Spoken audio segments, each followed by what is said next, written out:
Praise the Lord. வாழ்வை வளமாக்கும் தேவ வார்த்தை. எபேசியருக்கு எழுதின நிருபம் 3ஆம் அதிகாரம் 19ஆம் வசனம். அறிவு கெட்டாத அந்த அன்பை அறிந்து கொள்ள வல்லவர்களாகவும் தேவனுடைய சகல பரிபூரணத்தினாலும் நிறையப்படவும் அவர் தமது மகிமையினுடைய ஐஸ்வர்யத்தின்படியே உங்களுக்கு அனுக்கிரகம் பண்ண வேண்டும் என்று வேண்டிக் கொள்கிறேன். ஆம், அப்போஸ்தலனாகிய பவுல் இங்கே குறிப்பிடுகிற இந்த வார்த்தையை நாம் ஆராய்ந்து பார்க்க வேண்டும். அறிவை விட உயர்ந்தது எதுவென்று நாம் எவ்வாறு அறிய முடியும்? முடிவில்லாதவரை நாம் எவ்வாறு தொட முடியும்?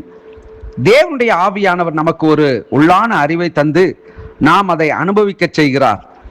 நாம் ஒரு சமுத்திரத்தை அதை குறித்து வாசிப்பதால் தெரிந்து கொள்ள முடியாது. அதில் கப்பல் பிரயாணம் செய்வதாலும் அதன் ஆழங்களுக்குள் போவதாலுமே முடியும். தேவன் என்பவர் முடிவில்லாதவர், ஒப்பற்றவர், மனிதனால் முற்றிலுமாய் அறிந்து கொள்ளப்படக்கூடாதவர். ஆனால் விசுவாசிகள் அவரை அறிந்து கொள்ள முடியும். மத்தேயு எழுதின சுவிசேஷத்தில் 11ஆம் அதிகாரம் 27ஆம் வசனம் சொல்கிறது, சகலமும் என் பிதாவினால் எனக்கு ஒப்பு கொடுக்கப்பட்டிருக்கிறது. பிதா தவிர வேறொருவனும் குமாரனை அறியான்.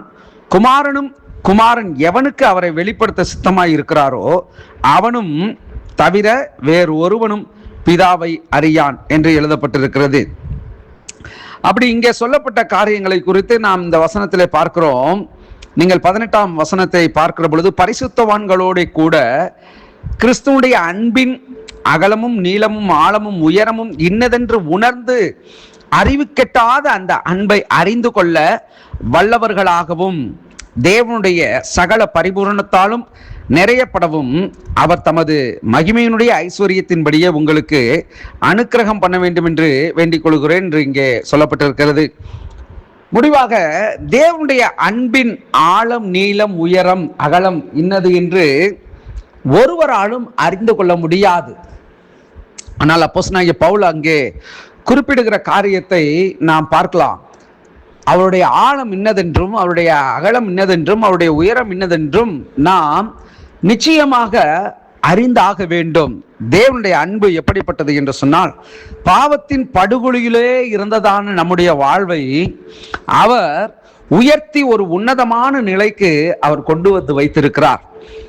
குறிப்பாக நம்முடைய வாழ்க்கையை ரட்சிக்கப்படாததற்கு முன்பதாக இருந்த சூழ்நிலையை அல்லது நம்முடைய வாழ்க்கையை நாம் திரும்பி பார்ப்போம் என்று சொன்னால், நினைத்து பார்ப்போம் என்று சொன்னால், அது நம்மாலே நம்முடைய அறிவினாலே அது எவ்வளவு முட்டாள்தனமான ஒரு ஜீவியம் செய்திருக்கிறோம், அல்லது எவ்வளவு ஒரு நாசமான காரியத்தை செய்கிறவர்களாய் இருந்திருக்கிறோம், எவ்வளவு பாவச்சேற்றிலே உழன்று கொண்டு இருந்திருக்கிறோம் என்பதை நினைத்து பார்க்க முடியும்.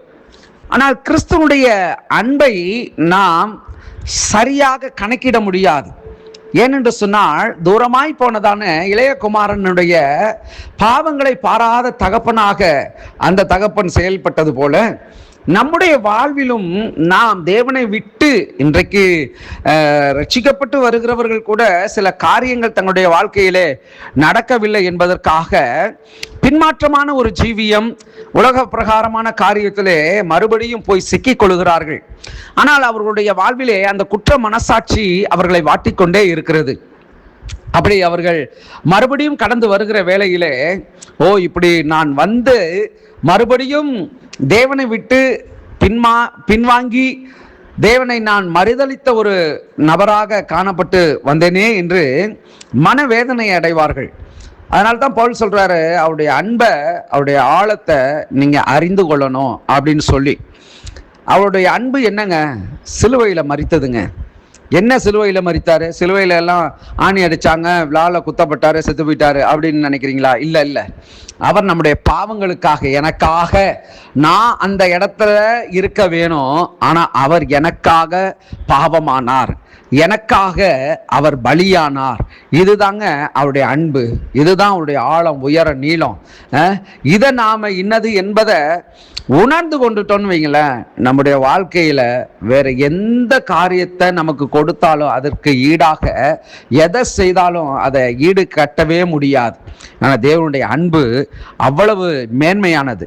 அந்த அன்பை விட்டு ஒரு நாளும் நம்ம விலகிடக்கூடாது. கண்களை மூடி நாம் செபிப்போம். நல்ல தகப்பனே, ஆசீர்வாதமான இந்த நாளிலும் ஆண்டவரே ஸ்தோத்திரம், எங்களுக்கு அறிவுக்கு எட்டாத அந்த அன்பின் ஆழம், உயரம் ஆண்டவரே இன்னதென்று நாங்கள் உணர்ந்து கொள்ளத்தக்கதாக உம்முடைய ஆண்டவரே ஐஸ்வர்யத்தின்படியே எங்களுக்கு அப்படிப்பட்ட காரியங்களை வெளிப்படுத்தி எங்களை நடத்தும்படியாக செபிக்கிறோம். இந்த நாளை ஆசீர்வதித்து இந்த கிருபையினாலும் உடைய சத்தியத்தினாலும் உடைய பாதுகாப்பினாலும் எங்களை நீங்கள் வழி நடத்தும்படியாக செபிக்கிறோம். கரத்தில் ஒப்பு கொடுக்கிறேன் இயேசுவின் நாமத்தில் பிதாவே, ஆமென். God bless you.